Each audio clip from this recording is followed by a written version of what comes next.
Hi అండి, అందరికీ నమస్కారం. ఈరోజు నా పుట్టినరోజు. నాకు చాలామంది మెసేజ్ పెట్టారు, ఇలాంటి పుట్టినరోజులు నువ్వు ఎన్నో జరుపుకోవాలమ్మా, నిన్ను చూస్తే మా ఇంటి అమ్మాయిలాగా అనిపిస్తున్నావు అని రకరకాల మీ ఒపీనియన్స్ అన్నీ నాతో షేర్ చేసుకున్నారు. అవి అన్నీ చదివాను, నేను చూడలేదు అనుకోవద్దు. అందరికీ ఒకేసారి పేరు పేరున చాలా చాలా చాలా థ్యాంక్స్ అండి, చాలా కృతజ్ఞతలు మీ అందరికీ. పూజలు కూడా ఇలా జరుగుతాయని కొన్ని పూజలు జరుగుతున్నాయి. ఏమో ఆ జగన్మాత అనుగ్రహం వల్ల ఇవన్నీ జరుగుతున్నాయి. నేను అనుకుంటే జరుగుతుందా? ఎన్నని చేస్తాను, అనుగ్రహం ఉంటేనే చేస్తాను. ఆ అమ్మ ఆజ్ఞ చేస్తున్నాను, ఆ అమ్మ నన్ను ఎంచుకుంది, మంచి జరుగుతుంది. నేను చేసే ప్రతి పూజ మీకు చూపిస్తున్నాను, మీరు కూడా చూసి సంతోషపడుతున్నారు. నాకు మంచి మంచి కామెంట్స్ పెడుతున్నారు అందరూ కూడా. ప్రతి ఒక్కరికి చాలా థ్యాంక్స్ అండి.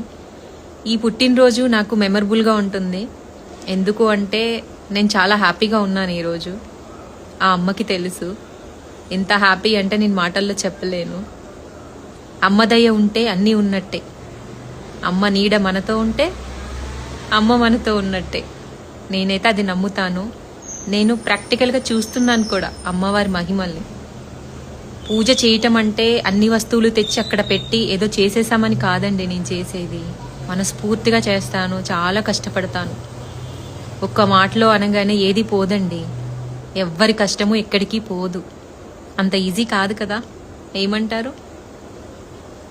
ఈరోజు నా పుట్టినరోజు కాబట్టి మీరందరూ నన్ను ఎంత బ్లెస్ చేశారు.